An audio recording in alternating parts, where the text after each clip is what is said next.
All right, I'm going to show you how to add the audio recording to Proclaim. So on Sunday mornings, if you're using the recordings of the songs for the worship team, which I'm adding through the end of the year, then if you need to add the audio onto Proclaim for it to play automatically during the service, this is how you would do that. So the reason why we're doing it on Proclaim is because if you automatically add the audio to the Proclaim slide, then as soon as that slide goes active in the presentation, then the audio will just automatically start.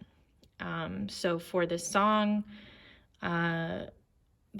slides that are in there with the lyrics, you still have to click through the lyrics, but having the audio attached to the song on Proclaim will have the audio start automatically when it comes time for that slide to be live. So I'm going to show you how to add the audio. The cool thing about Proclaim is that it also will store whatever audio you've used before. It basically has its own cloud, like iCloud, so that it stores it in the program for you. So if we've used one before, it should already be accessible through Proclaim. But if you have it on your computer and it's not yet in the Proclaim software, then you can still download it from the computer. So what we need to do is come to the slide with the songs. So I'm looking at Sunday, November 1st. I haven't put these in yet, so I thought I'd go ahead and show you how I'm adding them for the slides towards the end of the year. So the song that I just recorded and have on hand on this computer is In Christ Alone. So I'll show you how to add the audio to that. So In Christ Alone is the song we're looking at. It's already been added. The lyrics are good to go. Everything's there for this slide, the visual part. But in order to add the audio, I need to hover my mouse over. I'm not clicking anything yet.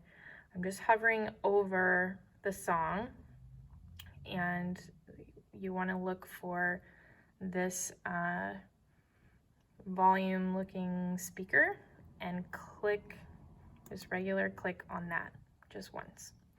So you have a couple of options. You can browse the audio that's already on Proclaim, or you can import it from your computer. So let's just look quickly to see if we have In Christ Alone already. I'm going to click Browse Audio, and automatically this is what comes up. So these are the songs I've already added that we've done as on Proclaim before.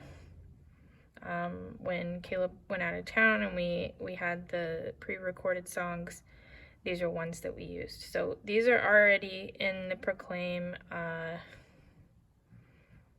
iCloud or Proclaim Cloud.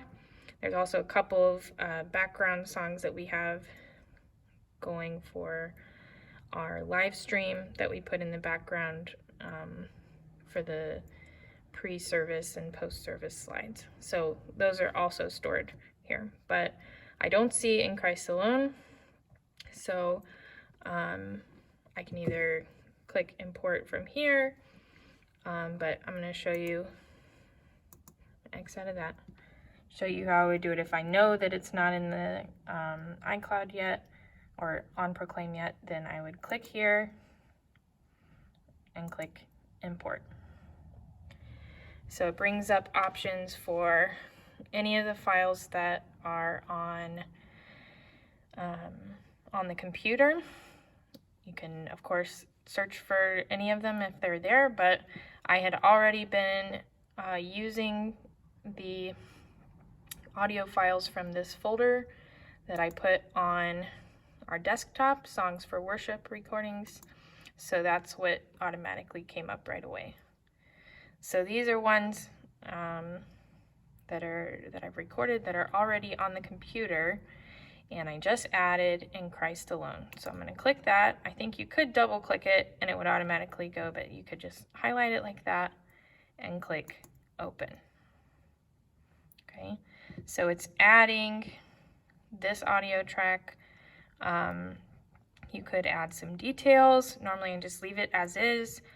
It's important that you don't check this box where it says use on this computer only, because if someone were to be using this Proclaim presentation on their laptop, maybe the pastor's computer, or if Terry needed to edit something, then the audio would not appear on their computer. It would only play if it's coming from this particular sound booth computer. So you want to make sure that's not checked, unless of course you just want it on this computer. But normally I don't change anything here. I just click add. And now if you'll notice, when I have my mouse over, just drag my mouse over that song, there's a blue speaker with the little sound waves instead of the gray speaker, which means there's no audio. So already I know it's going to be attached to that slide, that as soon as you go on air and are started, like change to this slide, then that audio for In Christ Alone will automatically start. So that's how you add the audio. Remember, just click on this speaker, browse audio, or import. If you make a mistake and you need to remove that, then you can click X or clear to remove that track. But it shows you the name of the audio track that's been attached to it, and it should be good to go. So just clicked off that just to make sure we didn't delete it. But it shows right there we've got some audio. All right, there you go.